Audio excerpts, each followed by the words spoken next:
नमस्कार, मैं हूं अमृता निमेशन और आप देख रहे हैं नादी टीवी। बुलेटिन की शुरुआत करेंगे इस वक्त की बड़ी खबर के साथ, जो कि कवर्धा से मिल रही है, जहां भरे भापावरा में मतदान का बहिष्कार कर दिया गया है। मतदान केंद्र पर मतदाता नहीं पहुंच रहे हैं। भरे भापावरा में मतदान केंद्रों में सन्नाटा पसरा हुआ। निर्माण कार्य नहीं होने से जो ग्रामीण हैं वहां के नाराज हैं, जिसके चलते उन्होंने चुनाव का बहिष्कार कर दिया है। ग्रामीणों को लगातार मनाने की जो प्रयास है वो अधिकारियों द्वारा किया जा रहा है, मनाने में जुटे हुए हैं। भरे भापावरा में मतदान का बहिष्कार ग्रामीण कर चुके। उनका कहना है कि कोई भी निर्माण कार्य नहीं किया गया, जिससे जो नाराजगी है अब चुनाव के दिन व्यक्त कर रहे हैं ग्रामीण। उन्होंने कह दिया है कि वो इस बार मतदान नहीं करेंगे, क्योंकि किसी भी तरह का जो निर्माण कार्य है वो नहीं किया गया है क्षेत्र में।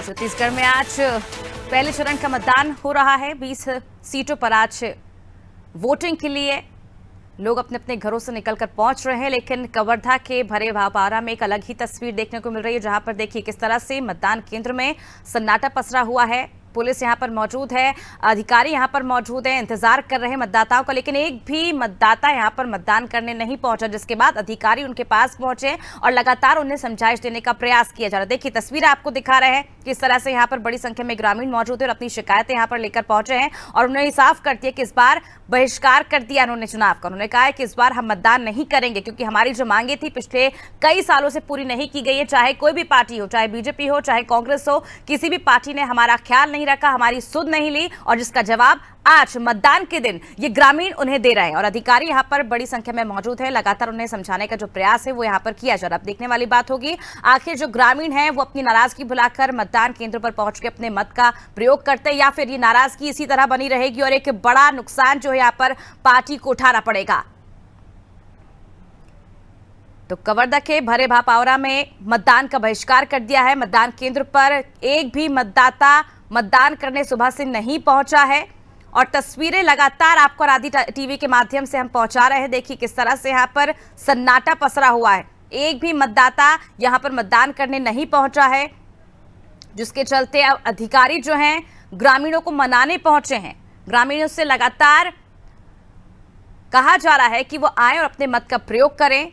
उनकी जो सुविधाएं हैं वो उन्हें जरूर मिलेंगी।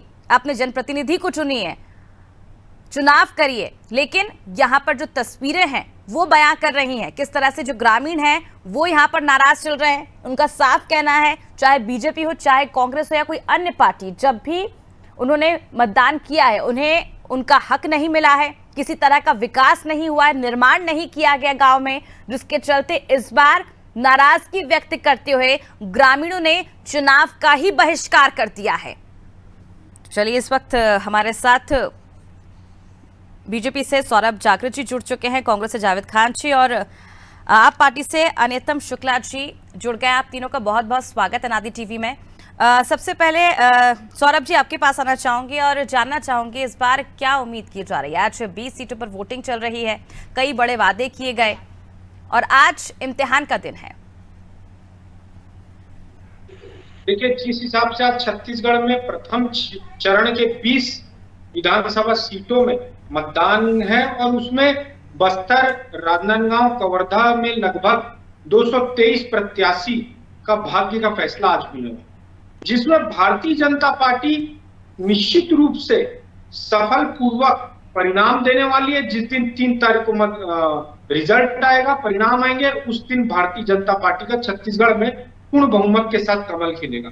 यदि बात कर रहे हैं सुबह 7 बजे से 3 बजे तक के जो चुनाव है, वो मोहला मानपुर, अंतागढ़, भालू प्रतापपुर, कांकेर, केशकाल, कोंडागांव, नारायणपुर, दंतेवाड़ा, बीजापुर और कोटा विधानसभा के सुबह 7 बजे से 3 बजे तक के चुनाव है, जो बस्तर अंचल है। और बस्तर अंचल में भारतीय जनता पार्टी ने जो 15 साल काम किया है, जनता निश्चित रूप से भारतीय जनता पार्टी के पक्ष में रहेगी। चाहे रोडवेज देख लीजिए, चाहे पानी, जल, स्वास्थ्य सुविधाएं, बिजली सुविधाएं, भारतीय जनता पार्टी ने बखूबी 15 साल जनता की सेवा की थी। बिल्कुल सौरभ जी, जो 15 साल सेवा की है जनता की भरे भापावरा में, उसी का शायद नजारा देखने को मिल रहा है, जहां ग्रामीणों ने चुनाव बहिष्कार कर दिया है। देखिए, चुनाव बहिष्कार कर दिया है, मैं यही बात पे आने वाला था जी कि कवर्धा में चुनाव बहिष्कार हो क्यों रहा है। विकास कार्य नहीं हुआ है। वहां के विधायक कौन है, कवर्धा के सब जगत जाहिर है। कांग्रेस के विधायक हैं मोहम्मद अकबर जी आते हैं, विजय शर्मा जी उनके खिलाफ में चुनाव लड़ रहे हैं, भारतीय जनता पार्टी के प्रत्याशी हैं। तो मोहम्मद अकबर जी जो मंत्री हैं छत्तीसगढ़ कांग्रेस सरकार में, तो उनको इतनी सूझ नहीं है कि छत्तीसगढ़ की जनता की सेवा की जाए। 15 साल जो कार्य हुए थे वहीं पर छोड़ देंगे तो वो ठप हो जाएंगे। उनका विकास कार्य अच्छा का सर, जिम्मा अगर कांग्रेस से नाराज थे तो बीजेपी को लाने के लिए दोबारा मतदान करने के लिए पहुंचते, लेकिन यहाँ पर तो उन्होंने हाथ खड़े कर दिए, हम किसी पार्टी को मतदान नहीं करेंगे, किसी पार्टी के लिए वोट नहीं करेंगे।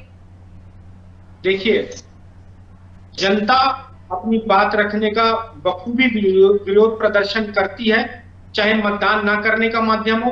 परंतु मैं आपको बता दे रहा हूं, अभी कुछ देर उनका जनता की विश्वास कांग्रेस पार्टी हमेशा से खोते आई है, और जो कि मंत्री रहे हैं और तमाम इतने हिंदू विरोधी गतिविधि कवर्धा में होने लग गई थी, तो निश्चित रूप से जनता जो है वो रुष्ट आ चुकी है कि हिंदू विरोधी गतिविधि को बढ़ावा देने में कांग्रेस सरकार का बखूबी हाथ रहा है, क्योंकि वहां पर जो विधायक है वो मंत्री कांग्रेस के। दूसरी बात, यदि आप सुबह 8 बजे से 5 बजे तक का मतगणना देख लें तो पंडरिया में सिर्फ 12% वोट पड़े हैं, कवर्धा देख लें 13% वोट पड़े हैं, खैरागढ़ देख लें तो 6% वोट पड़े हैं, डोंगरगढ़ देख लें तो 9% वोट पड़े हैं, राजनांदगांव देख लें तो 5% चलिए वोट सर, पड़े हैं। वो तो बढ़ते जाएंगे और कम भी होंगे, लेकिन जो तस्वीरें इस वक्त हम देख रहे हैं वो वाकई हैरान करने वाली है, क्योंकि 15 साल आपकी सरकार रही है छत्तीसगढ़ में और कई बड़े दावे किए गए हैं, पहली भी और अब भी। चलिए, इस वक्त हमारे साथ जावेद खान जी भी जुड़ चुके हैं। जावेद जी, जिस तरह से तस्वीर हम देख रहे हैं, कवर्धा के भरे पावरा गाँव ग्रामीणों ने बहिष्कार कर दिया है चुनाव का, आखिर ऐसी नौबत क्यों आई? नमस्कार आपको, आपके सभी दर्शकों को, सभी मीडिया पैनलिस्ट को भी मेरा नमस्कार जी। देखिए, ये तो दुखद बात है क्योंकि लोकतंत्र का सबसे बड़ा त्योहार है आज, और जनता को अपने मताधिकार का प्रयोग करना चाहिए। लगातार सरकार भी, प्रशासन भी लोगों के अंदर जागरूकता फैला रही है कि अपने मत का प्रयोग करिए, और कहीं ना कहीं इसी के लिए मतदान में एक ऑप्शन के रूप में नोटा को भी लाया गया। लेकिन आज उस गांव में ऐसी क्यों घटना घट रही है, ये हमारे लिए प्रश्नवाचक चिन्ह है। हम इसको स्वीकार करते हैं, चुनाव के बाद में इसकी तह तक जाने की भी कोशिश की जाएगी कि क्या ऐसा कारण हुआ, कहां पर अवरोध आया, कहां पर वो नाराज है, किस वजह से नाराज है और किसके चलते नाराज है, और क्या कहीं उनके किसी ने उनका ब्रेन वॉश तो नहीं किया। ये सारी चीजें हैं, ये आगे चल के खुलेंगे, और निश्चित ही तौर पर हम उनके लिए भविष्य में खड़े हैं और वर्तमान में भी खड़े हैं, और आगे चल करके उनको हम मना भी लेंगे। दूसरी सबसे बड़ी बात, अभी हमारे साथी प्रवक्ता भारतीय जनता पार्टी से कह रहे थे कि हमने ये किया, हमने वो किया, और कवर्धा में ये हो गया, वो हो गया। तो भाई, कवर्धा की स्थिति किसी से छुपी नहीं है, हमारी छत्तीसगढ़ की स्थिति किसी से छुपी नहीं है। छत्तीसगढ़ में जातिवाद नहीं है, छत्तीसगढ़ में ध्रुवीकरण की राजनीति नहीं होती। लेकिन यदि आप देखेंगे, जब से ये विपक्ष में गए, लगातार ध्रुवीकरण की राजनीति कर रहे हैं। कवर्धा की घटना में भी अगर आप देखेंगे तो दूसरे दिन भी अगर वो रैली को लेकर के उसकी अगुवाई कौन करता है, पूर्व मुख्यमंत्री रमन सिंह के पुत्र करते हैं। तो कहीं ना कहीं आग में घी डालने का कार्य ये तो भारतीय जनता पार्टी की रीति नीति रही है। लेकिन आज छत्तीसगढ़ की जनता यह भी स्वीकार रही है कि यदि कहीं कोई ऐसी अप्रिय घटना घटी है तो उसे एक जिले से बाहर नहीं जाने देना और तत्काल उस पर कार्यवाही करना, ये भूपेश बघेल की सरकार की एक बड़ी सफलता है। नहीं तो ये तो भारतीय जनता पार्टी वाले लोग वोटों के ध्रुवीकरण के लिए अब तक तो पूरे छत्तीसगढ़ को आग लगा दिए होते। और तीसरी सबसे महत्वपूर्ण चीज, आज चुनाव है, बस्तर की ये बात कर रहे थे, 15 साल इन्होंने बस्तर में क्या किया सबने देखा। गांव के गांव को जलाया गया, गांव के गांव खाली हुए, लोगों को पलायन करने पे मजबूर होना पड़ा। आज 6-6.5 हजार स्कूल जो नक्सलवाद के नाम से ये बंद कर चुके थे, उसमें से आधे से ज्यादा स्कूल खोल करके हमने सफलता हासिल की है। आज बस्तर के बच्चे फर्राटेदार इंग्लिश बोल रहे हैं, आत्मानंद स्कूल में पढ़ रहे हैं। बस्तर का व्यक्ति पलायन नहीं कर रहा है कहीं मिर्ची तोड़ने के लिए तो कहीं कुछ के लिए। आज बस्तर का व्यक्ति बस्तर में रह करके स्वरोजगार कर रहा है। और नक्सलवाद की भी अगर मैं बात करूं तो 2 जिले से नक्सलवाद शुरू हुआ था, जिसे 18 जिलों तक पहुंचाने वाली भारतीय जनता पार्टी, जिसकी धमक राजधानी तक दिखने लगी थी इनके कार्यकाल में, आज वो सिकुड़ते सिकुड़ते इतना सिकुड़ चुका है कि वो हमारी सीमाओं से अब बाहर जाने लगा है। और कहीं ना कहीं ये हमारी सफलता है, पर लेकिन भारतीय जनता पार्टी को ये समझ नहीं आएगा। आज मतदान है, मैं तो आपके चैनल के भी माध्यम से अपील करता हूं, उन ग्रामीणों से भी अपील करता हूं कि आप अपने मत का प्रयोग अवश्य करें, क्योंकि लोकतंत्र में ये अति आवश्यक है। और प्रशासन ने, चुनाव आयोग ने, यदि आपकी नाराजगी किसी पार्टी से है तो आपके लिए ऑप्शन भी रखा है, उसे नोटा कहा जाता है। चलिए तो जावेद जी, जिस तरह से नक्सलवाद का आपने जिक्र चाहिए। किया कि कई स्कूल जो थे नक्सलियों के चक्कर में बीजेपी ने बंद करवा दिए थे, वहां पर ग्रामीण जो थे वो सड़कें नहीं थी उनके पास, वो सुविधाएं नहीं थी, लोग डरो के अपने घरों में बैठे रहते थे, मतदान करने नहीं पहुंचते थे। लेकिन एक जीता जागता उदाहरण जो आज तो हमने देख ही लिया है कवर्धा में, किस तरह से यहाँ पर ग्रामीणों ने चुनाव का बहिष्कार किया है। और आपके नॉलेज में डाल दूं, अगर आप कह रहे हैं कि नक्सली घटनाएं जो कम हुई हैं, तो 26 अप्रैल 2023 की अगर हम बात कर लें तो 10 जवान शहीद हुए थे, ड्राइवर की भी मौत हो गई थी। 21 मार्च 2020 की अगर बात करें तो सुकमा में छत्तीसगढ़ में 17 सुरक्षा कर्मियों की मौत हो गई थी। 11 मार्च 2014 की अगर बात करूँ, ये तो पुराना हो गया है, लेकिन अगर नक्सली समस्या की अगर हम बात करें तो अभी भी जस के तस वही हालात बने हुए हैं।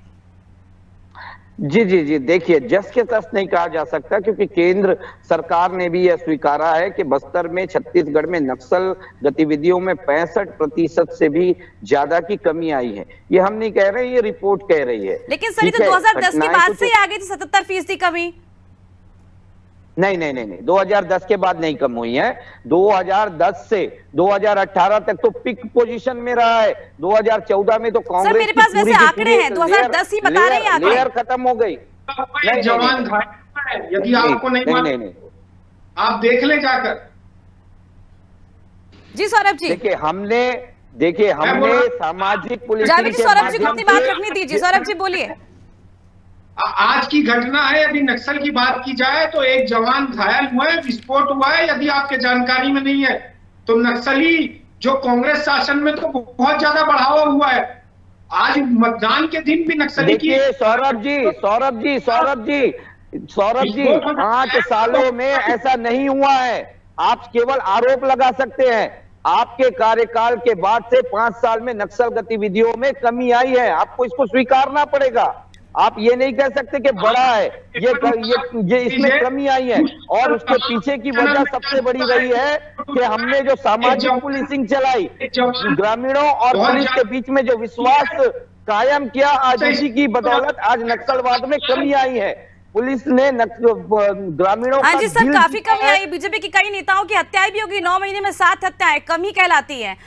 के शर्मा जी, आपके पास आना चाहूंगी और जानना चाहूंगी, अगर हम बात करें इस बार बीजेपी कांग्रेस की, तो सीटों पे काफी कड़ा 75 नेताओं की। सर मैं आपके पास वापस आऊंगी, मुझे बात करने दीजिए।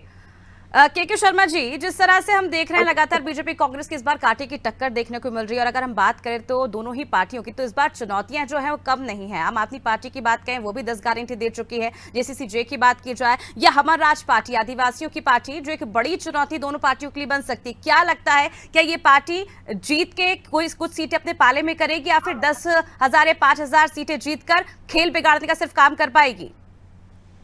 देखिए, कोई भी पार्टी यहाँ पे हम देखेंगे तो जीत के लिए चुनाव मैदान में है। आज मतदान हो रहा है, मतदाताओं पर निर्भर करता है कि किस पर विश्वास करते हैं। इसको लेकर के देखिए, आप पार्टी ने भी वहां पे मेहनत की है, और हमर राज पार्टी जो है वो सर्व आदिवासी समाज की ओर से ये उसमें है। 5 प्रत्याशी, 8 में से 5 ही वहां पे 8 फार्म भरे थे, 5 ही वहां पे स्वीकृत हुए हैं। इस प्रकार से आप देखेंगे कि बसपा और गोगपा के मिलजुल के जो चुनाव लड़ रहे हैं उसका भी असर की बात है। लेकिन इन क्षेत्रों में जो हमर राज पार्टी का भी है, आपका भी है, कम्युनिस्ट का भी अपना वजूद है। भले कम्युनिस्ट को इस बार उनका जो चुनाव चिन्ह है वो नहीं मिल पाया है, लेकिन वहां पे मनीष कुंजाम जैसे भी प्रत्याशी मैदान में है। देखना है कि जैसे बहुत सारी सीटों पर इन प्रत्याशी जो है वो जीतने के स्थिति में रहते हैं। तीसरे नंबर में पहली कई बार रहे, दूसरे नंबर में रहे, पिछले चुनाव भी हम देखेंगे। तो इनकी स्थिति को अब वास्तव में देखना है कि इन लोगों को किसको नुकसान भी पहुंचा सकते हैं और खुद भी जीत सकते हैं। आज मतदान की स्थिति में तो हम ये कह सकते हैं मतदाताओं पर निर्भर करता है किस पर। जहां तक नक्सलाइट की बात कर रहे हैं तो उसमें आप देखेंगे कि छत्तीसगढ़ में 6,000 वर्ग किलोमीटर का ही क्षेत्र बचा हुआ है अभी नक्सली कब्जे में। 14,000 वर्ग किलोमीटर मुक्त हो चुका है, ये आईजी का बयान है। इसका मतलब यह, इसके बावजूद आप देखेंगे पहली बार जो 23 साल बाद कई मत केंद्र इस बार खोले गए हैं जहां पे मतदाताओं की संख्या बढ़ी है। 156 मतदान दल जो हेलीकॉप्टर से भेजने की आवश्यकता आज भी पड़ी है। तो कुल मिलाकर के यहाँ पे हम देखेंगे कि 65 बेस कैंप स्थापित किए गए। तो सरकार की ओर से केंद्र सरकार, राज्य सरकार दोनों ही मिलकर के यहाँ पे नक्सल समस्या की मुक्ति के लिए प्रयास करते हैं। आज जिस तरह से मतदान का प्रतिशत आ रहा है तो हम कह सकते हैं कि इस गणतंत्र पर गणतंत्र जो है वो हावी है। इसका तात्पर्य है कि लोगों में एक जागरूकता आई है। अपने आदिवासी बहुल क्षेत्रों में सबसे बड़ा अधिकार उनके पास है तो कोई मताधिकार का ही है, जिसके माध्यम से वो अपने क्षेत्र के विकास के साथ साथ राष्ट्र के विकास में भी अपना योगदान दे सकते हैं। ये वहां के लोगों को समझ में आ रहा है, जिसके चलते हुए वनाधिकार पट्टे की बात हो, वनोपज खरीदी की बात करें, तेंदुपत्ता जिसको हरा सोना कहा जाता है उसकी बात करें, शिक्षा के क्षेत्र में बात करें, सिंचाई सुविधाओं को लेकर के वहां पे प्रयास की आवश्यकता है। लोगों को आज तक पेयजल उपलब्ध नहीं हो पा रहा है, इसको लेकर के वहां पे लगातार है कि फ्लोराइड युक्त, आयरन युक्त पानी वहां पे मिल रहा है। तो दूरस्थ क्षेत्र ये सब तमाम मूलभूत सुविधाएं, यदि भारत का विकास निचले स्तर पर, यदि अंतिम व्यक्ति के विकास यदि देखना है तो आपको बस्तर देखना चाहिए। तो इसके दृष्टि से बस्तर का विकास महत्वपूर्ण है। किसानों की समस्या को लेकर राजनांदगांव के जो 8 सीटों पर जो मतदान हो रहा है वहां पे ओबीसी और इनके सामान्य वर्ग के मतदाता जो है, किसान जो है, ग्रामीण क्षेत्रों के मतदाता है, वो एक महत्वपूर्ण भूमिका अदा करेंगे। तो कुल मिलाकर के 20 सीटों पे यदि बात करेंगे तो ये एक महत्वपूर्ण है, क्योंकि एकमात्र राजनांदगांव सीट अभी भाजपा के पास है। और जिस तरह से केंद्रीय नेतृत्व भाजपा ने यहाँ पे ध्यान दिया है तो उसका कितना असर होता है और क्या ये परिणाम बदलने की स्थिति में आता है। क्योंकि आप देखेंगे कि 10 साल पहले 2008 की स्थिति में 1-11 की स्थिति थी, एक जो है कांग्रेस और 11 बीजेपी, ये उलट करके 2018 में 11-1 हो जाता है। तो यहाँ के मतदाता जो तय करते हैं वही छत्तीसगढ़ में राज करता है। ये जो है सत्ता की चाबी बस्तर कहा जा सकता है। इसमें इस बार तो 3 मंत्री और 5 पूर्व मंत्रियों के भाग्य का फैसला आज जनता करने वाली है। तो कुल मिलाकर के इस क्षेत्र में यदि हम बात करेंगे तो विकास की भूख एक महत्वपूर्ण विषय है। इसके साथ ही रोजगार के अवसर, चाहे हम वहां पे लेकिन केके जी, जिस तरह से आप कह रहे हैं कि बस्तर की चाबी कही जाती है, लेकिन हम पीछे अगर हम देखें 2013 की बात करें तो उस वक्त कांग्रेस के पास 8 सीटें आई थी, बावजूद इसके कांग्रेस जीत हासिल नहीं कर पाई थी। कभी कभी गणित गलत भी हुआ है। इसका कारण यह है कि उस समय की आप स्थिति देखेंगे तो 2011 में बलीराम कश्यप, भाजपा के वरिष्ठ नेता के निधन के बाद स्थिति वहां पे बदली है। भाजपा ये नहीं समझ पाई, झीरम कांड भी उसी समय हुआ था और उसके बाद भी जो है जो रिजल्ट 2018 में वहां नहीं आया और भाजपा की स्थिति लगातार कम होती गई। मेरा कहना वही 2008-4 की स्थिति जाके यहाँ पे 11 में बदल जाता है, 11 कांग्रेस, उसके बाद 12 के 12 सभी सीटें। तो कुल मिलाकर के भाजपा जो यहाँ पे पकड़ थी वो क्यों धीरे धीरे कमजोर होता गया है, ये एक देखने वाली बात है। 2000 आप तो यही बात करें 1999 में भी 11 कांग्रेस और 1 भाजपा थी।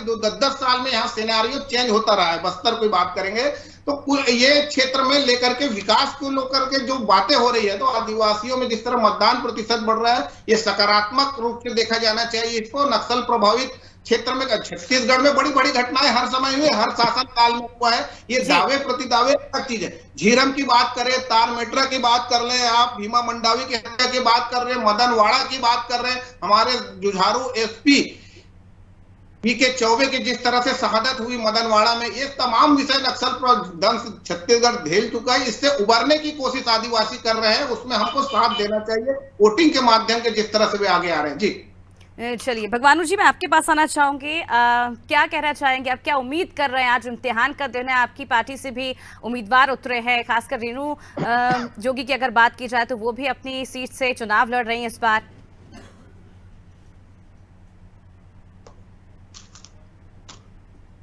भगवानू जी, आपकी आवाज हम तक नहीं पहुंच पा रही है।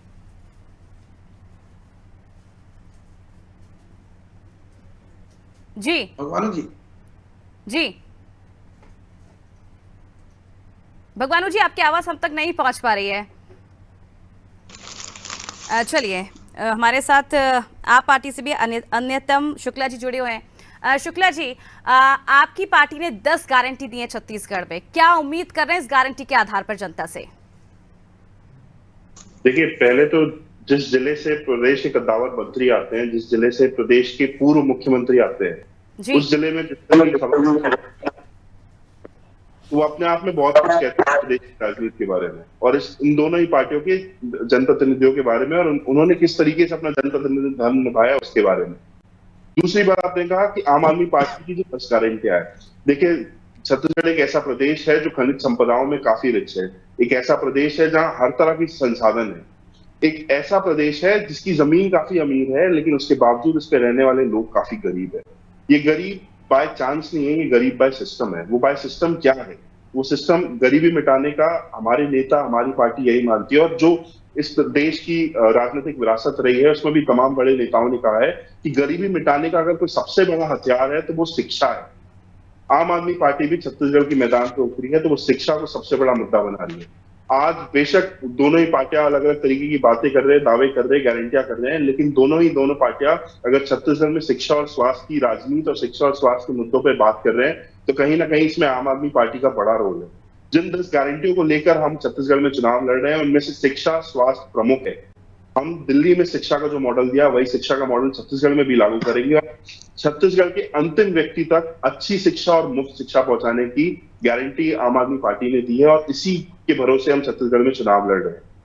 ये इन तमाम मुद्दों को लेकर आम आदमी पार्टी आज मैदान में है और मुझे लगता है कि ये दोनों ही पार्टियां की जो राजनीति रही है, चाहे वो सरगुजा में हो चाहे वो बस्तर में हो, ये इसी के इर्द गिर्द घुसती है, वो आरोप प्रत्यारोप के इर्द गिर्द घुसती है, लेकिन जहां जमीनी मुद्दों पे आती है तो फिर ये तू मैं पे आ जाते हैं, लेकिन जमीन आज भी खाली रह जाती है, जमीन पे कुछ काम होता नहीं है। लेकिन शुक्ला जी, जैसे शिक्षा स्वास्थ्य की आप बात करें, ये तो पहले से ही छत्तीसगढ़ में और इसे बेहतर करने के जो प्रयास हैं वो पहले से किए जा रहे हैं। अगर हम बात करें किसानों की, आदिवासियों की, उनके लिए क्या कुछ आम आदमी पार्टी करे? क्योंकि आप चुनौती दे रहे हैं कांग्रेस को और बाकी पार्टियों को, लेकिन कांग्रेस तो आपको चुनौती मान ही नहीं रही है। देखिए, जब दिल्ली में भी पहली बार हम चुनाव लड़े थे तो कांग्रेस कुछ इसी तरीके से, कांग्रेस भाजपा दोनों का यही हाल था और अक्सर ये इस देश की राजनीति में देखा गया है कि जब भी आम लोग मैदान पे करते हैं तो ये राजनीतिक पार्टियां उन्हें चुनौती नहीं मानती हैं, लेकिन जब चुनाव के नतीजे आते हैं तो स्वाभाविक सी बात है, जो होता है सो होता है। रही बात शिक्षा के अलावा बाकी मुद्दों को, तो मुझे लगता है किसान बेशक छत्तीसगढ़ की राजनीति की सबसे बड़ा मुद्दा है, लेकिन दिक्कत और समस्या इस प्रदेश की राजनीति की यही है कि वो सिर्फ मुद्दा ही बन के रह गया है। दोनों ही पार्टियां किसान को बड़े बड़े वादे कर रहे हैं, दावे कर रहे हैं, तो कोई 3100 कहता है तो कोई 3200 कहता है। आम आदमी पार्टी 3200 के एमएसपी देने की बात करती है, एक मुश्त देने की बात करती है, लेकिन सिर्फ और सिर्फ बात नहीं करती है, गारंटी है। अरविंद केजरीवाल इस देश के इकलौते नेता है जो गारंटी अगर किसी चुनाव में जारी करते हैं तो उस गारंटी को वो लागू करते हैं। ये हमने दिल्ली में भी किया है, ये हमने पंजाब में भी किया है। उस क्रेडिबिलिटी के साथ हम छत्तीसगढ़ में उतर रहे हैं और सिर्फ 3200 की एमएसपी की बात नहीं है। आज आपने बेशक कांग्रेस ने 2500 एमएसपी बढ़ा तो दिया है, लेकिन आप यूरिया का रेट देखिए वो। लेकिन शुक्ला जी, पंजाब की अगर आप बात करें तो पंजाब को नशा मुक्त करने की बात की गई थी, इस वादे पर खरा उतरी थी जिसपे जनता ने विश्वास किया था, लेकिन कहीं ना कहीं वो वादा पूरा नहीं कर पा रही आम जनता पार्टी। देखिए, पंजाब में पिछले 1.5 साल में अगर आप देखेंगे तो जितने ड्रग ट्रैफिकर्स पे कार्रवाई हुई है वो अब तक नहीं हुई है, जितने ड्रग डीलर्स पे कार्रवाई हुई है वो अब तक नहीं हुई है। वो तमाम लोग जो ड्रग का ट्रैफिक चलाते थे, ड्रग की डीलिंग करते थे, वो आज की डेट में अंदर है, जेल के अंदर है। बेशक ड्रग एक बड़ा मुद्दा है पंजाब का और उस पर जो वादा किया था आम आदमी पार्टी ने, उस पर उनकी नीयत और नीति साफ है और वो लगातार तत्पर है, लेकिन इस मुद्दे को साफ करने के लिए आप 1 या 1.5 साल का समय नहीं दीजिए। हमने 5 साल मांगे थे, वो 5 साल बाद अगर हम इस मुद्दे पे विफल हो जाए तो बेशक आप सवाल कीजिए, लेकिन अभी तो शुरुआत ही हुई है पंजाब की सरकार को। और शुरुआत में भी आप जिस तरीके से पंजाब की सरकार ने ड्रग ट्रैफिकर्स और ड्रग डीलर्स के अगेंस्ट कार्रवाई की है, आज की डेट में पंजाब में खौफ का माहौल है उन तमाम अपराधियों में, उन तमाम माफियाओं में जो ड्रग का रैकेट चलाते थे। शायद यही वजह है कि आज ये ड्रग का जो रैकेट है पंजाब से निकल के हरियाणा और बाकी प्रदेशों में जा रहा है, और वह बाकी प्रदेशों में जाना स्वाभाविक भी है कि ये पार्टियां उन्हें वहां पे पनाह दे रही है। भगवानुर जी, मैं आपके पास आना चाहूंगी कि मेरी आवाज आप तक पहुंच पा रही है? नमस्कार अमृता जी, मेरी आवाज आप आई? जी जी बिल्कुल, आपकी आवाज पहुंच पा रही है। भगवानुर जी, आज आपकी पार्टी से भी रेणुका सिंह कोंटा से चुनाव लड़ रही है हमेशा की तरह, क्या लगता है, क्या उम्मीद कर रही है इस बार पार्टी? देखिए अमृता जी, सबसे पहले तो मैं आपके लोकप्रिय टीवी चैनल के माध्यम से 20 चरण में, पहले चरण में होने वाले सभी मतदाता भाई बहनों से मैं अनुरोध करूंगा कि संविधान के द्वारा प्रदत्त अपने मताधिकार का उपयोग करें और अधिक से अधिक संख्या में वोट दे नेता चुने। देखिए, आज सबसे पहले तो आप ही के टीवी चैनल के माध्यम से ये पता चलता है कि छत्तीसगढ़ के एक गांव में वहां पर मतदान का विरोध हो रहा है, चुनाव का कहीं ना कहीं बहिष्कार किया जा रहा है। तो भारतीय जनता पार्टी और कांग्रेस जो 20 साल से छत्तीसगढ़ में राज की है, 15 साल भारतीय जनता पार्टी ने, 5 साल कांग्रेस ने, तो ये आत्मविश्लेषण और आत्मचिंतन करने की जरूरत है कि अगर ग्रामीण अगर आज इन दोनों पार्टियों को विरोध कर रहे हैं, मतदाता भाई बहन अगर चुनाव को बहिष्कार कर रहे हैं, तो बहुत बड़ी बात है, क्योंकि लोकतंत्र को मजबूत करने में चुनाव जो है वो सबसे महत्वपूर्ण भूमिका रखता है। हमारी पार्टी नहीं में हमारी पार्टी का गठन हुआ, 18 में हमने पहला चुनाव लड़ा और एक बड़ी बढ़त के साथ और एक बड़ी उपस्थिति हमने दर्ज की। हम कछुए की चाल चल रहे हैं और छत्तीसगढ़ की जनता अब जो है दोनों दलों को देख चुकी है, परख चुकी है। कहीं ना कहीं भानु जी, जो बहिष्कार किया है चुनाव का, वो तो सभी पार्टियों के लिए सिर्फ बटन ही तो दबाना था, बटन दबाने भी नहीं पहुंच पा रहे हैं ग्रामीण, तो साफ तौर पर उन्हें बहिष्कार कर दिया, चुनाव का ही बहिष्कार कर दिया, किसी भी पार्टी को वोट नहीं देंगे। देखिए, प्रमुख रूप से जो है 2 पार्टी का नाम आया, मैं आपके टीवी चैनल के माध्यम से ही सुन रहा था कि उन्होंने भारतीय जनता पार्टी और कांग्रेस का विरोध किया है। लोकतंत्र हमारा चुनाव हमको देना चाहिए, मत हमारा देना चाहिए, लेकिन कहीं ना कहीं दूसरा पहलू अगर हम देखें अमृता जी, तो कहीं ना कहीं चलिए भगवान जी, आपको रोकना चाहूंगी, आपसे जवाब लूंगी मैं। इस वक्त हम सीधे चलते हैं छत्तीसगढ़ के सूरजपुर, जहां पे पीएम नरेंद्र मोदी जनसभा को संबोधित कर रहे हैं। सत्ता काल नहीं है, मैं सत्ता में विश्वास नहीं करता, मैं तो सेवा करने के लिए ही पैदा हुआ हूं और आपने मुझे सेवा का ही काम दिया है। आदिवासी समाज के लिए केंद्र सरकार का बजट 5 गुना बढ़ा दिया, 5 गुना। आप खुश हैं? आप खुश हैं? आपको संतोष हुआ? ये मोदी का काम है। आपके बच्चों की पढ़ाई अच्छी हो, इसलिए आदिवासी क्षेत्रों में 500 नए एकलव्य मॉडल स्कूल बनाए जा रहे हैं। अब आप देखिए, हमारे यहां गांव में अंग्रेजी वाली स्कूल तो है नहीं। गरीब का बच्चा अंग्रेजी स्कूल में जा नहीं सकता, और ये कांग्रेस के लोगों ने ऐसे नियम बनाए थे कि गरीब का बच्चा अगर अपने गांव की भाषा में पढ़ा है, अपने आदिवासी की भाषा में पढ़ा है, अपने राज्य की भाषा में पढ़ा है, तो वो बच्चा कभी डॉक्टर नहीं बन सकता था, इंजीनियर नहीं बन सकता था, क्योंकि डॉक्टर बनना है, इंजीनियर बनना है, तो आपको अंग्रेजी आनी जरूरी है। देश आजाद हो गया, लेकिन इनके दिमाग में से अंग्रेजी का भूत नहीं गया।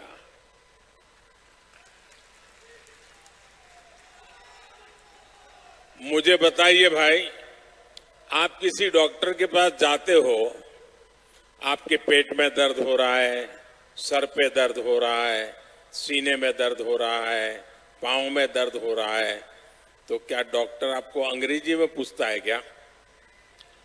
आपकी भाषा में पूछता है कि नहीं पूछता है? आप अपनी भाषा में बताते हैं तो वो समझता है कि नहीं समझता है?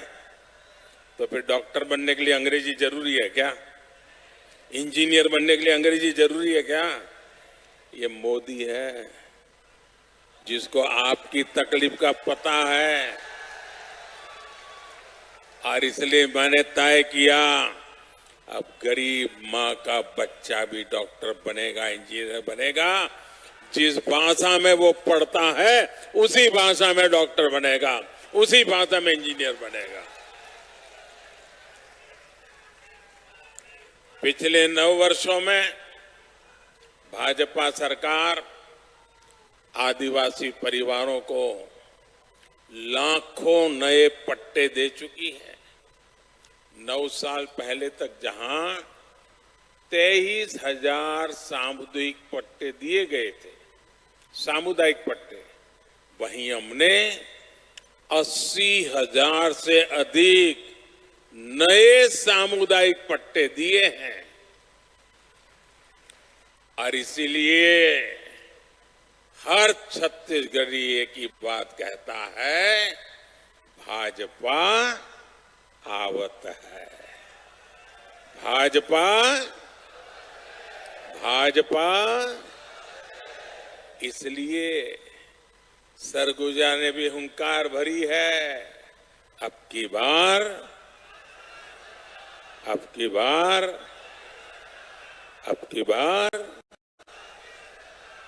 मेरे परिवारजनों,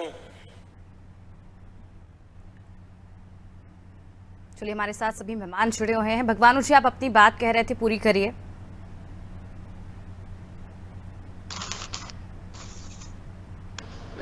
जी एक बार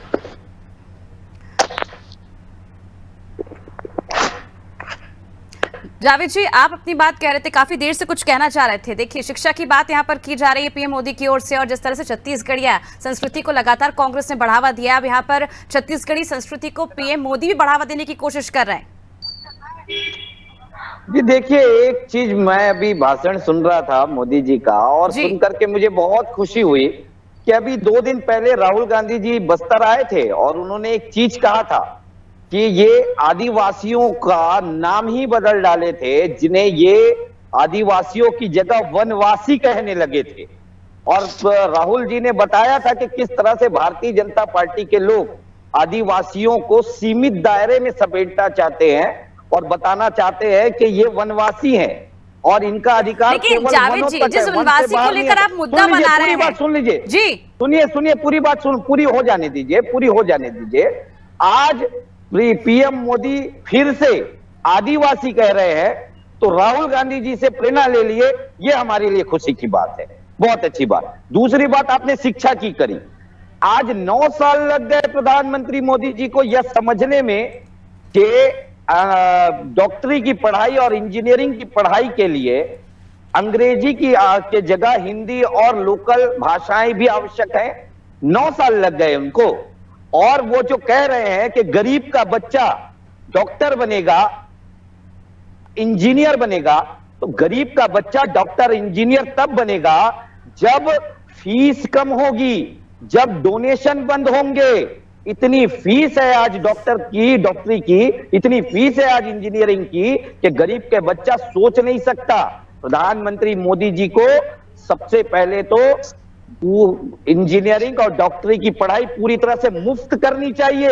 देश के प्रधानमंत्री अगर गरीबों की इतनी चिंता है तो देखिए, चुनाव है और प्रधानमंत्री मोदी जी जावेद को। जी, मैं आपको रोकना चाहूंगी, आपके पास वापस आऊंगी। इस वक्त की बड़ी खबर मिल रही है दरभा से, जहां चांदा मीठा गांव में पहली बार मतदान हुआ है। आजादी के बाद पहली बार ये मतदान किया गया। ग्रामीणों की मांग पर मतदान केंद्र बनाया गया। हाल ही में आवश्यक बुनियादी ढांचे बने हैं। कुछ समय पहले ही सड़कों के निर्माण किए गए। एक नए स्कूल भवन का भी निर्माण हुआ था। कभी नक्सलियों का गढ़ ये गांव माना जाता था, नक्सली गतिविधियों का प्रमुख केंद्र, प्रमुख बिंदु इसे कहा जाता था। लेकिन देखिए, इस बार तस्वीर बदली हुई नजर आ रही है और तस्वीरें हम आपको दिखा रहे हैं किस तरह से यहां पर दरभा के चांदा मीठा गांव में पहली बार बड़ी संख्या में बेखौफ होकर जो जनता है वो मतदान करने पहुंच रही है। इस महापर्व पे, लोकतंत्र के महापर्व में हिस्सा लेने पहुंची है, बड़ी ही उत्साहित नजर आ रही है। और देखिए किस तरह से अपने मत का प्रयोग किया जा रहा है। हाल ही में आवश्यक बुनियादी ढांचे यहां पर बनाए गए। कुछ समय पहले ही यहां सड़कों का निर्माण किया गया और एक नए स्कूल भवन का भी निर्माण हुआ है।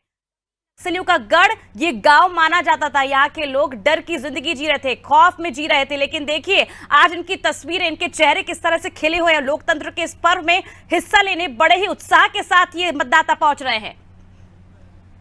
चलिए अब एक बार फिर रुक कर लेते हैं। हमारे साथ कुछ मेहमान जुड़े हुए हैं। जी जावेद जी, आप अपनी बात पूरी रखिए। देखिए तस्वीरें हमने आपको दिखाई जहां पर कितने समय बाद यहाँ जो गांव के ग्रामीण है वो मतदान करने पहुंच रहे, सभी के चेहरे खिले हुए हैं।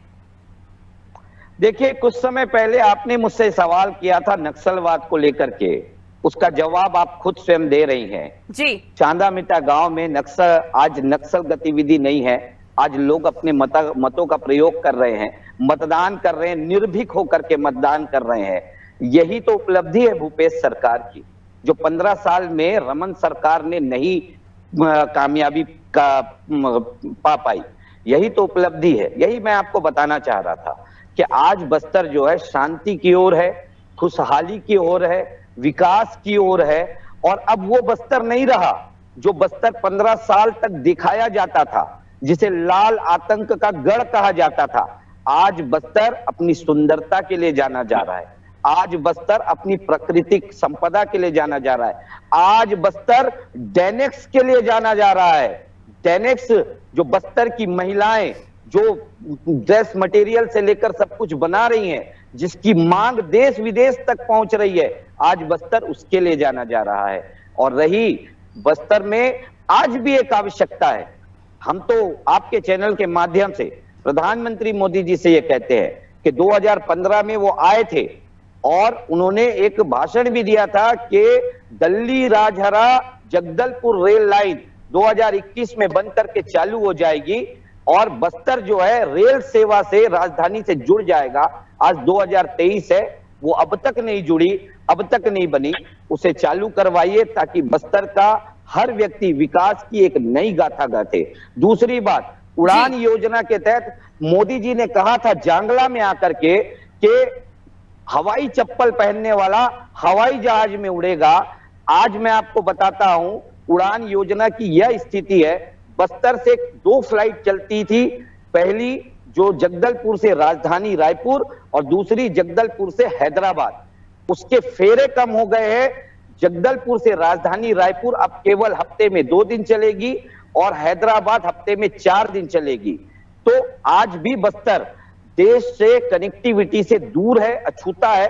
अगर देश के प्रधानमंत्री भाषणबाजी की जगह कुछ कार्य कर ले तो हम तो विकास की गाथा गढ़ रहे हैं, उसमें योगदान अगर उनका भी मिल जाए तो सच में आपको बस्तर एक अद्भुत बस्तर नजर आएगा। सौरभ जी कुछ कहना चाह रहे थे आप, काफी देर से परेशान थे, रखिए अपनी बात। देखिए चांदाकोटा में गांव में आपने तस्वीर हमने आपको दिखाई थी, किस तरह से यहाँ पर ग्रामीणों को सुविधा मिली है और उन्होंने खुद मतदान केंद्र बनाने की मांग की और आज सभी के चेहरे खिले हुए हैं।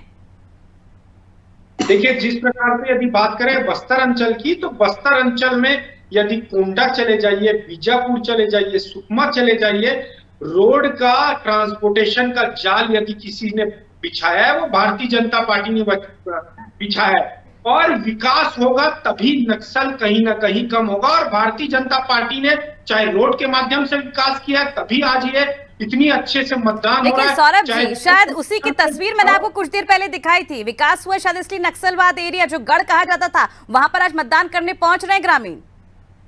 नहीं, मैं वही कह रहा हूँ, विकास निरंतर, चाहे आज भद्रा में चले जाइए, हम पुल बना रहे हैं। निश्चित रूप से भारतीय जनता पार्टी एक एक निष्पक्ष रूप से आदिवासी भाई बहनों के लिए, तेंदुपत्ता संग्रहालयों के लिए। लेकिन इस गांव की अगर हम बात करें तो इस गांव में कांग्रेस ने काम कराया है, शायद तभी यहाँ पर जो नक्सली गतिविधियां हैं वो कम हो पाई है, खत्म हो पाई हैं। देखिए तो बीजेपी के समय में काम हुआ है तभी ये आज मतदान कर पा रहे हैं। और यदि बात करें जावेद जी क्या कहना चाहेंगे आप? देखिए 5 साल पहले 2018 के चुनाव में चांदाकोटा में ये मतदान केंद्र नहीं खोल पाए थे, आज ये कह रहे हैं कि बीजेपी के समय काम हुआ है। मैं देखिए ये स्वीकार नहीं करेंगे ना, ये इसलिए स्वीकार नहीं दंतेवाड़ा जाकर, क्योंकि इनको बस्तर का विकास कभी पसंद आया ही नहीं। वहां की जनता बीजापुर, नारायणपुर, सुकमा जाकर देख लीजिए, वहां की जनता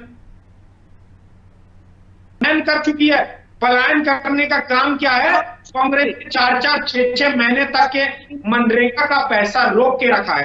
तो ये भी बहुत बड़ा कारण है कि आदिवासी हितैषी कहने वाली कांग्रेस सरकार मनरेगा का पैसा रोकने का काम करती है। दूसरी बात, चरण पादुका की ये चिल्ला कर बात कर रहे हैं। अरे भैया, इन्होंने चरण पादुका के लिए तो तेंदुपत्ता संग्रहालयों के लिए चरण पादुका तक नहीं दी, इन्होंने तेंदुपत्ता संग्रहालयों के लिए बीमा तक नहीं करवाया। इन्होंने तेंदुपत्ता संग्रहालयों चरण पादुका आप ऐसी बांटते थे कि एक पैर की चप्पल का नंबर होता था 7 और दूसरे पैर की चप्पल का नंबर होता था 9।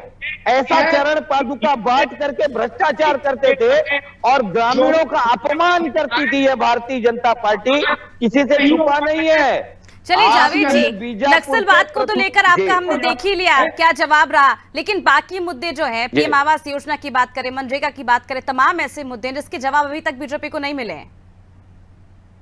अरे भैया 49,000 करोड़ रुपया राज्य सरकार का दबा के रखने वाले लोग, छत्तीसगढ़ के विकास को अवरुद्ध करने वाले लोग अगर हमसे यह सवाल पूछे पीएम आवास योजना ने क्यों नहीं बना, तो हमारा जो जीएसटी का 49,000 करोड़ रुपए आज भी इनके जेब में है, जिसे डकार के ये बैठे हैं, ये लौटा देते तो छत्तीसगढ़ का विकास नहीं रुकता। लेकिन जावेद जी, 9 सांसद हैं, सीएम बघेल पर भी महादेव को लेकर बड़े आरोप लगे हैं, इस पर क्या कहना चाहेंगे, क्योंकि लगातार बीजेपी इस मुद्दे को लेकर भुना रही है? देखिए, ये सारी चीजें तो प्रायोजित हैं। ये हार मान चुके थे जब भारतीय जनता पार्टी की सारी इकाइयां मोर्चा प्रकोष्ठ विफल हो जाती है ना, तब ये एक नया मोर्चा प्रकोष्ठ बनाते हैं जिसका नाम है ईडी मोर्चा प्रकोष्ठ। और पिछले 2.5 साल से इस ईडी मोर्चा प्रकोष्ठ ने छत्तीसगढ़ में डेरा डाला हुआ है, जैसे छत्तीसगढ़ को दहेज में मिला है, वो स्थिति है। और अब चुनाव के बीच में ईडी को लगातार भूपेश बघेल जी सीआरपीएफ तक को नहीं छोड़े बदनाम करने में। उन्होंने कह दिया कि सीआरपीएफ के जवान जो आ रहे हैं चुनाव कराने, उनकी बक्सों में पैसे आ रहे हैं, समझ रही है। और अरे चुनाव, एक बात बताइए, 508 करोड़ रुपया छत्तीसगढ़ में आ गया, कैसे आया?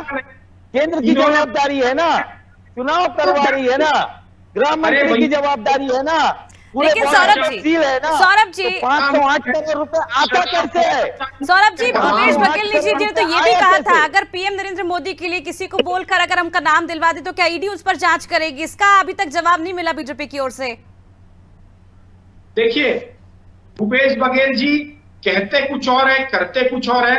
मैं आपको बता देना चाहता हूं, ईडी आईटी को बदनाम। बघेल जी जो कहते हैं वही करते हैं। ये कि यदि प्रमाण मिलता है तो निष्पक्ष रूप से ईडी जांच करे।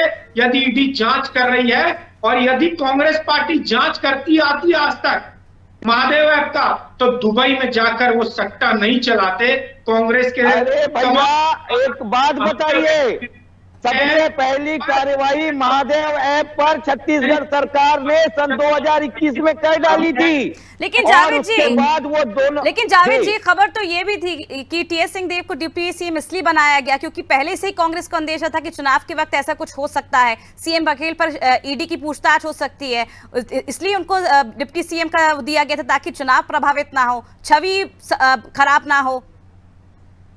कौन कह रहा है ऐसा? कोई किसी का बयान आया है क्या ऐसा? देखिए, चर्चाएं तो यही है, वही बातें हैं। ये चर्चाएं कौन फैला रही है?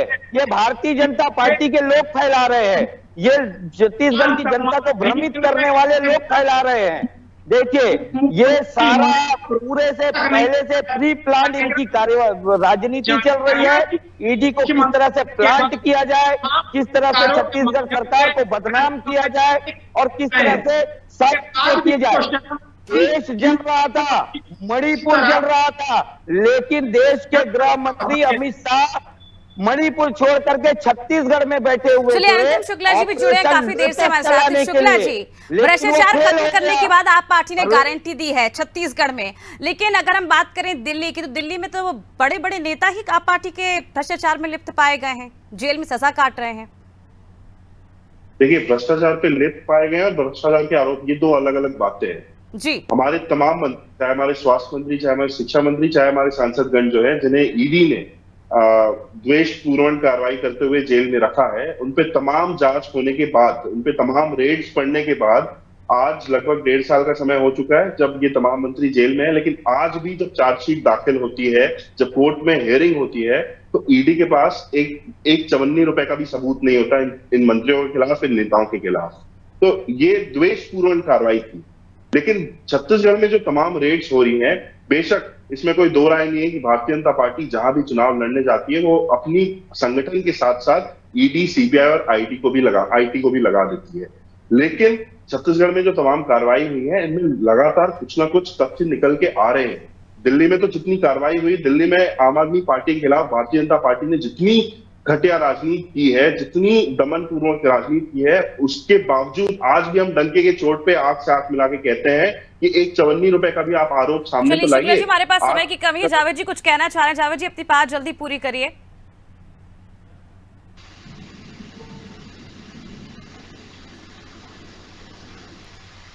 जी जी जावेद जी। देखिए, भारत आज आम आदमी पार्टी की जो स्थिति है ना, वो ये स्थिति है कि छत्तीसगढ़ की उनकी यह स्थिति है कि मेरी आवाज आ रही है? जी जी जावेद जी, अपनी बात पूरी करिए। आ रही है मेरी? शायद तकनीकी खामी के चलते मुझे लगता है मेरी आवाज आप तक नहीं पहुंच पा रही, कुछ कम्युनिकेशन प्रॉब्लम हो रही है। के शर्मा जी, आपसे एक आखिरी सवाल मैं करना चाहूंगी। जिस तरह से महादेव ऐप, जिस तरह से पूरा मामला हम देख रहे हैं लगातार छत्तीसगढ़ में, सीएम भूपेश बघेल पर भी इसके आरोप लगाए गए हैं, क्या लगता है? लगातार कांग्रेस की ओर से यही कहा जा रहा है कि चुनाव के अहम वक्त पर ईडी जिस तरह से कार्रवाई कर रही, कहीं ना कहीं जो छवि खराब करने का प्रयास है वो बीजेपी की ओर से किया जा रहा है। क्या वाकई इससे कुछ प्रभाव पड़ेगा? देखिए, जितनी भी कार्रवाई है उसके दो जगह पे इसका फैसला होना है। एक तो न्यायालय का फैसला है जिस पर आरोप तय हो रहे हैं, उसके बाद चालान पुटअप होगा, न्यायालय में तय होगा कि वास्तव में 508 करोड़ की बात करें या उससे पहले की जितनी भी कार्रवाई है, जितने भी घोटाले की, कोयले की बात हो या शराब की बात हो, ये कोर्ट का मामला है। दूसरी चीज ये जनता की अदालत में, चूंकि अभी चुनाव हो रहा है तो ये समय पर भी इस प्रकार के आरोप का अपने मायने हैं और जनता को अपने विवेक से तय करना है कि एक विश्वास की बात है। जो बात कही जा रही है कि भूपेश है तो भरोसा है और मोदी की गारंटी, ये दो बड़े नेता जो अपने आप को लगा रहे हैं, तो ये चेहरे की छवि और उनकी विश्वसनीयता महत्वपूर्ण है राजनीति में। तो जनता को अपने विवेक से, क्योंकि छत्तीसगढ़ की जनता अपने आसपास इन नेताओं को देख रही है, समझ रही है और किस प्रकार से कर भ्रष्टाचार का मामला तब सामने आता है जब एक व्यक्ति जो है पटवारी से लेकर मंत्रालय तक जाता है, जो वो स्वयं अनुभव करता है, इसके आधार पर भ्रष्टाचार को तय करता है। और जितने बड़े बड़े भ्रष्टाचार के मामले आ रहे हैं, महंगाई बेरोजगारी के साथ भ्रष्टाचार छत्तीसगढ़ ही नहीं देश भर में बड़ा विषय है। इसको लेकर जनता को तय करना है कि वास्तव में भ्रष्टाचार मुक्ति के लिए तुलनात्मक रूप से, यदि भाजपा शासन काल में भी नान घोटाले का आरोप कांग्रेस लगाती है, अभी भाजपा कांग्रेस सरकार पर विभिन्न प्रकार के भ्रष्टाचार के आरोप लगे, लेकिन अभी किसी नेता के ऊपर आरोप सिद्ध नहीं हुआ। जैसे आप पार्टी प्रवक्ता दिल्ली के मामले में भी कोर्ट में है, तो हमको कोर्ट का इंतजार एक चीज है, दूसरा चीज है चूंकि मतदान है, इसलिए जनता को विवेक से तय करना है कि वास्तव में भ्रष्टाचार के मामले कितने हुए हैं, क्या हुआ है, कौन दोषी है, क्या आरोप खारिज करती है जनता। ये मतदान के माध्यम से अपना फैसला सुनाएगी, सभी विषयों के साथ, विकास के साथ, यह भी एक विषय रहेगा। जी बिल्कुल के जी, जनता अपना फैसला सुनाएगी कि आखिर जनता किस पर विश्वास करती है और ये तो आने वाले वक्त में साफ हो ही जाएगा। 3 दिसंबर भी ज्यादा दूर नहीं है। भगवानू जी हमारे साथ जुड़े हैं। भगवानू जी, काफी देर से संपर्क करने का प्रयास कर रहे हैं आपसे और कई बार आपसे सवाल भी किए, लेकिन शायद आप तक हमारी आवाज नहीं पहुंच पा रही थी। क्या मेरी आवाज पहुंच पा रही है आप तक? हाँ जी अमृता जी, क्या उम्मीद कर रहे हैं इस बार आप जनता से?